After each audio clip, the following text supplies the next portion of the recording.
Next layer is session layer. Session layer में जो इसका वर्क, इसकी रिस्पॉन्सिबिलिटी है, one is dialogue control. Dialogue control का मतलब ये दोनों सिस्टम को बातचीत करने का एक मैकेनिज्म प्रोवाइड करता है, जहां पर दोनों सिस्टम एक दूसरे से या तो फुल डुप्लेक्स मैनर में या हाफ डुप्लेक्स मैनर में कम्युनिकेट कर सकते हैं। क्लियर है? कुल मिलाकर के उस पूरी बातचीत का क्रिएट करना, मेंटेन करना और उसको टर्मिनेट करना, इस पूरी चीजों की रिस्पॉन्सिबिलिटी किसकी है? सेशन लेयर की। नेक्स्ट है इसका सिंक्रोनाइजेशन। कई बार क्या होता है कि आप एक सर्वर से लेट आपको 2000 पेजेस की इंफॉर्मेशन डाउनलोड करनी है, तो यहां पर सेशन लेयर क्या करती है, सर्टेन नंबर ऑफ पेजेस के बाद चेक पॉइंट्स मेंटेन करती है। उससे क्या होगा कि अगर कोई एरर आई तो कम से कम सारे पेजेस वापस से डाउनलोड नहीं होंगे, जहां से चेक पॉइंट था, जहां तक चेक पॉइंट था वो सब कुछ आ चुके हैं। फॉर एग्जाम्पल अगर मैं बात करता हूं 100 पेजेस की, क्लियर है, और अगर एरर आई 50 पे तो अगेन वापस से स्टोर होगा। लेकिन अगर एरर आई आपकी 955 पे, ऐसे सच केसेस में क्या है, 900 तो ऑलरेडी आ चुके हैं ना, तो आपके नेक्स्ट 100 पेजेस के बाद चेक पॉइंट आना था, तो लास्ट चेक पॉइंट आपका कब है? 900 पे। क्लियर है? तो नेक्स्ट 50 जो पेजेस डाउनलोड हुए वही आपको फिर से डाउनलोड करने पड़ेंगे। तो it provides the synchronization. Clear है? By maintaining the check points.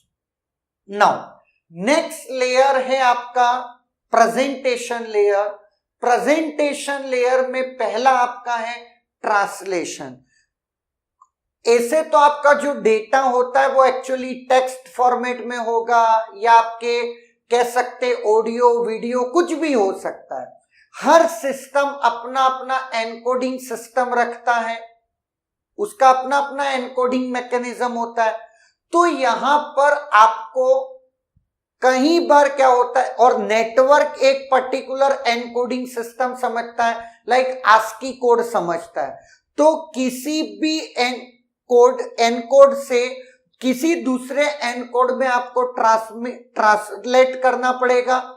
तो सोर्स मशीन से डेस्टिनेशन मशीन अगर दो दूसरे डिफरेंट एनकोडिंग्स हैं और नेटवर्क किसी तीसरी एनकोडिंग से डेटा को ट्रांसमिट करता है, तो सोर्स मशीन से नेटवर्क पहले कॉमन आप एनकोडिंग सिस्टम पे ट्रांसलेट करेंगे और फिर डेस्टिनेशन पे डेस्टिनेशन के हिसाब से जो उसकी एनकोडिंग होगी उसमें ट्रांसलेशन हो जाएगा। क्लियर है? तो बहुत सारी एनकोडिंग स्कीम्स हैं, हम उसकी डिटेल में नहीं जाते हैं, लेकिन यस, एक एनकोडिंग सिस्टम से दूसरी एनकोडिंग सिस्टम में जो ट्रांसलेशन है वो काम आपका किस में होता है? प्रेजेंटेशन लेयर में। एक आता है आपका एनक्रिप्शन।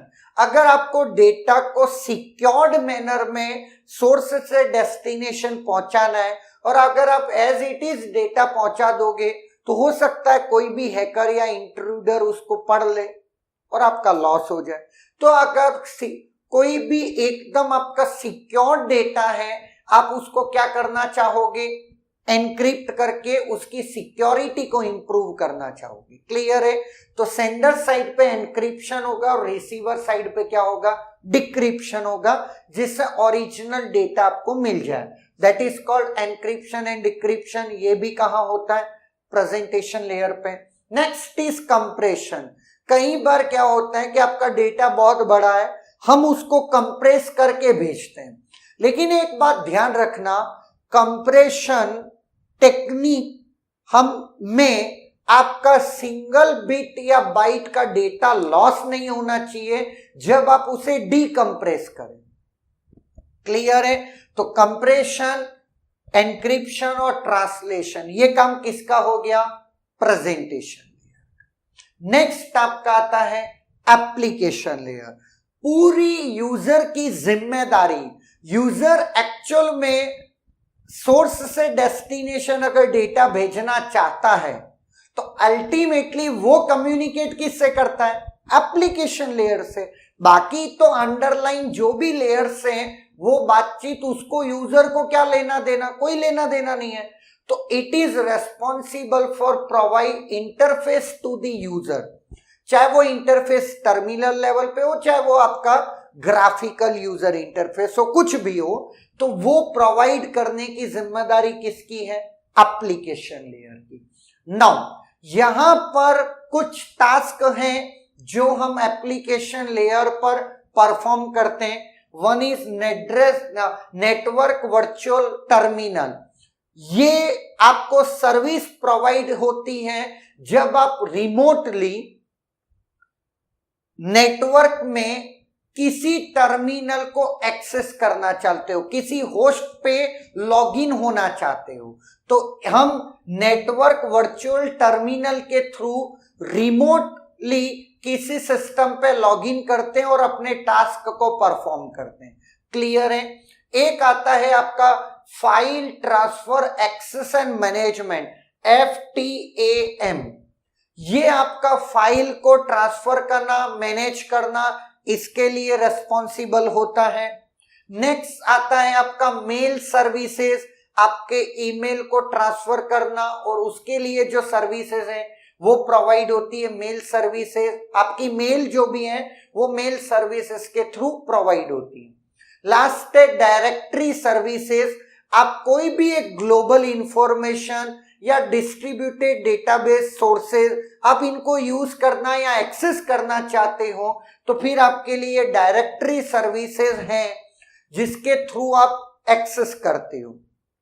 क्लियर है। तो एप्लीकेशन लेयर का जो भी आपकी सर्विसेज हैं वो हम लोग प्रोटोकॉल्स के थ्रू एक्सेस करते हैं, चाहे वो आपकी वेब सर्विसेज हुई, HTTP प्रोटोकॉल के थ्रू हम करते हैं। अगर आपकी फाइल ट्रांसफर और फाइल से रिलेटेड जो भी मैनेजमेंट है वो हम किसके थ्रू करते हैं, फाइल ट्रांसफर प्रोटोकॉल। इसके बाद अगर आपका मैं बात करता हूं मेल से रिलेटेड, हम जो भी कम्युनिकेशन करते हैं वो हमारा किसके थ्रू होता है, SMTP प्रोटोकॉल के थ्रू।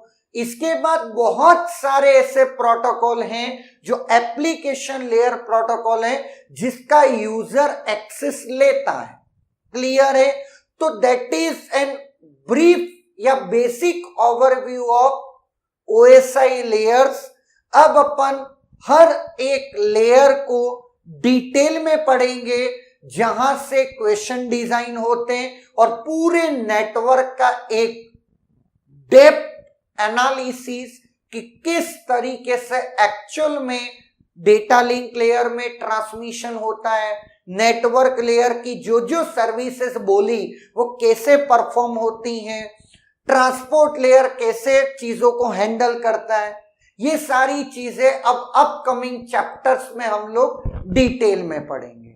क्लियर है। Is there any doubt?